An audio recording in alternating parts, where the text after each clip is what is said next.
Good morning students. हम science में lesson 3 fabric and fibres to fabric पढ़ रहे थे, जिसमें हमने पेज नंबर 27 तक हम लोगों ने कंप्लीट कर लिया था। और आज हम पढ़ेंगे पेज नंबर 28 से सिल्क के बारे में। ठीक है, इसके पहले हम लोग ने क्या देखा था, जो वूल था, है ना, जो एनिमल से वूल मिल रहा था, उसे हम लोगों ने उसके बारे में हमने पढ़ा था कि किस तरह से पूरी जो प्रोसेस होती है वूल बनाने की, और वूल से पूरा फैब्रिक बनाने की जो प्रोसेस होती है वो कैसे बनती है, तो वो हमने देखा था। आज हम सिल्क के बारे में पढ़ेंगे।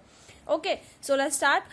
Silk fibres are also animal fibre. जो सिल्क फाइबर होता है वो भी एक तरह का एनिमल फाइबर ही होता है। और silkworm spin the silk fiber. The silk rearing of silkworm for obtaining silk is called sericulture. ठीक है, तो जो सिल्क होता है वो एक फाइबर होता है जो भी एक एनिमल फाइबर ही होता है। और जो सिल्क वर्म होता है वो सिल्क फाइबर जो रहता है ना, सिल्क वर्म के ऊपर पूरी तरह से लिपटा हुआ रहता है। और उसे रेयर करना मतलब सिल्क की रेयरिंग करना यानी पालना। तो सिल्क वर्म को पालने की जो पूरी मतलब जो प्रोसेस होती है या जो पालन होता है ना, सिल्क का पालन करना और पालन पोषण करना, उससे बहुत सारे सिल्क बनाना, तो एक तरह से इस सिल्क की जो सिल्कवर्म होते हैं ना, उसकी खेती भी होती है।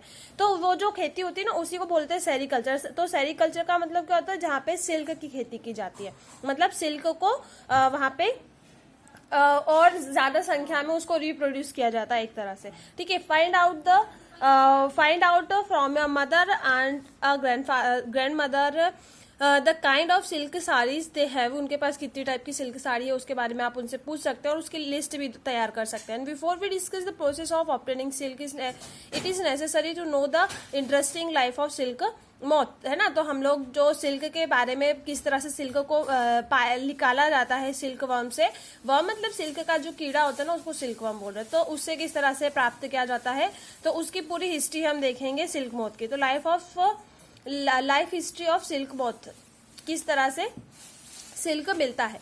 तो the female silk moth lay eggs. जो फीमेल सिल्क मोथ होती है वो एग देती है, from which hatched half which are called caterpillars और सिल्कवर्म। तो जो फीमेल सिल्क होती है वो अंडे देती है, फिर उसका अंडा जो बड़ा हो गया वो क्या बनता है, उसको जो बड़ा हो जाता है ना, तो उसे बोलते हैं, जैसे लार्वा जो होगा उस लार्वे को कैटरपिलर या सिल्कवर्म बोलते हैं। वो धीरे धीरे बड़ा होते जाता है, उसके साइज में ग्रो करता है। And when the caterpillar is ready to enter the next stage, जब जो कैटरपिलर होता है वो दूसरी स्टेज में पहुंचने को तैयार हो जाता है, तो ये वो जो पूरी स्टेज मतलब एक उसके लार्वा से कैटरपिलर जो हुआ उसका बड़ा होना, है ना, वो नेक्स्ट स्टेज में जब पहुंचता है तो उसे पुपा बोलते हैं। और जो first stage first waves a need to hold itself, then is swing it head from side to side in the form of the figure of 8, and during this movement of head and caterpillar secret fiber made of a protein which harden on exposure of to air and become silk fiber। तो इसमें हमें बता रहे हैं कि जब वो दूसरी स्टेज में पहुंच जाता है, मतलब पुपा वाली स्टेज में पहुंच जाता है, तो वो धीरे धीरे मतलब सीक्रेट करने लगता है साइड टू साइड, मतलब वो मूव करता है, स्विंग करता है और 8 जैसा बनता है ना, उस टाइप से वो जो सिल्क वर्म होता है ना, उसे अपने ऊपर लपेटते हुए जाता है। जैसे ये बन गया, ठीक है, ये मेल फीमेल है, उसने एग दिया मेल मतलब फीमेल ने, तो वो जो एग है उससे सिल्कवर्म बना। सिल्कवर्म मतलब ये हमारा कैटरपिलर है, फिर उसके ऊपर धीरे धीरे वो इस तरह से लपेटते हुए जाता है सिल्कवर्म को, और धीरे धीरे वो अपने ऊपर कोकून रेडी कर लेता है। तो सिल्क उसके ऊपर लपेटते हुए जाता है। ठीक है, और सिल्क फाइबर उससे मतलब जो बनता है, वो जो अपने आप को पूरी तरह से ढक लेता है, वो होता है silk fibre. Soon the caterpillar completely cover itself by silk fibres. और उसके बाद जो कैटरपिलर होता है पूरी तरह से सिल्क फाइबर से अपने आप को ढक लेता है, और वो जब वो पूरी अपने आप को सिल्क फाइबर से ढक लेता है तो उसे बोलते हैं पुपा। एंड दिस कवरिंग, और जो कवर होता है ना, उसको कोकून बोलते हैं। ठीक है, and the further development of the pupa into moth, और उसके बाद जो पुपा का डेवलपमेंट होता है वो मोथ में होता है, and continuous inside the cocoon, और कोकून के अंदर फिर भी जो डेवलपमेंट है वो कंटिन्यूसली होता रहता है। Silk fibre are used to for wearing silk clothes. और सिल्क जो फाइबर्स होते हैं उनका यूज मोस्टली सिल्क जो क्लॉथ्स होते हैं, कपड़े होते हैं, उसको बनाने में किया जाता है। Can you imagine that the soft silk yarn is as strong as a comfortable thread of style, है ना, किस बहुत ज्यादा कंफर्टेबल होता है। And this silk yarn thread, मतलब जो सिल्क यार्न का मतलब होता है थ्रेड, मतलब धागे, जो सिल्क के धागे होते हैं, it obtain from the cocoon of the silk moth. Silk moth के जो कोकून होता है उससे सिल्क के जो धागे हैं वो प्राप्त किए जाते हैं। There is a variety of silk moth, अलग अलग टाइप के होते हैं सिल्क जो मोथ होते हैं वो अलग अलग टाइप के होते हैं। मतलब इसकी खेती की जाती है, एक टाइप का जो एक तरह का एक पेड़ होता है, ये उसकी ही लीव्स को ईट करता है, तो उन पेड़ों को लगाया जाता है और उस पे कीड़े, मतलब जो सिल्क होते हैं, सिल्क के जो कीड़े होते हैं ना, मतलब उन्हें उनके ऊपर छोड़ दिया जाता है, तो वो धीरे धीरे रिप्रोड्यूस करके अपनी नंबर ऑफ सिल्क मोथ वो बढ़ते जाते हैं, ठीक है, इस तरह से। एंड यहाँ पे हमें बता रहे हैं कि वेराइटी होती है सिल्क में, यहाँ पे सिल्क फाइबर में अलग अलग वेराइटीज होती, टेक्सचर होते हैं, ठीक है, कोई से स्मूथ, शाइनी, कोर्स, इस टाइप से होते हैं ना। यहाँ पे कुछ सिल्क के नेम बताए हैं, तसारा सिल्क, मोंगा, कोसा सिल्क, ये कुछ सिल्क वर्म के नेम है। और obtain from the cocoon स्पम्प by the different type of moths, अलग अलग मोथ से इन टाइप के जो सिल्क है वो प्राप्त किए जाते हैं। The most common silk is mulberry silk, जो होता है मलबेरी सिल्क मोथ से मलबेरी जो फाइबर है वो उसे ऑब्टेन किया जाता है। The silk fibre from the cocoon this moth is soft,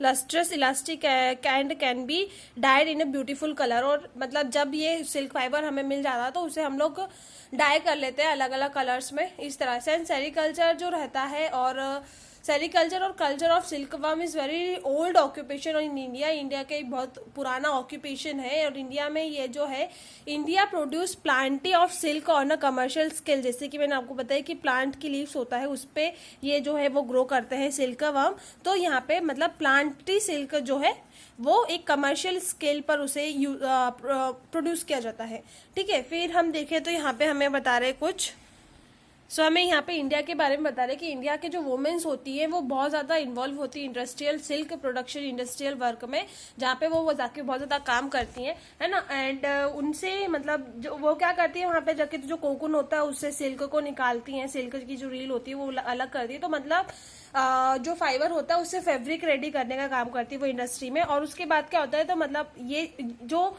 काम होता है वो हमारे नेशनल इकोनॉमी में बहुत ज़्यादा हेल्प करता है, कंट्रीब्यूट करता है। और सिल्क प्रोडक्शन में जो चाइना है सबसे आगे है पूरे वर्ल्ड में, और इंडिया का भी एक रैंक है, India also rank among the leading silk production countries, और इंडिया का भी एक नाम है सिल्क के प्रोडक्शन कंट्रीज में, ठीक है। तो ये हो गया हमारा सिल्क के बारे में। और ये तो कुछ एक्टिविटी टाइप से है, यहाँ पे हम इसे स्किप भी कर सकते हैं, है ना।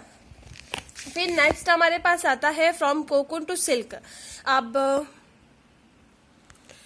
जिस तरह से हमने वूल के बारे में पढ़ा था कि वूल को शिप से किस तरह से ऑब्टेन कर रहे थे, उसी तरह से सिल्क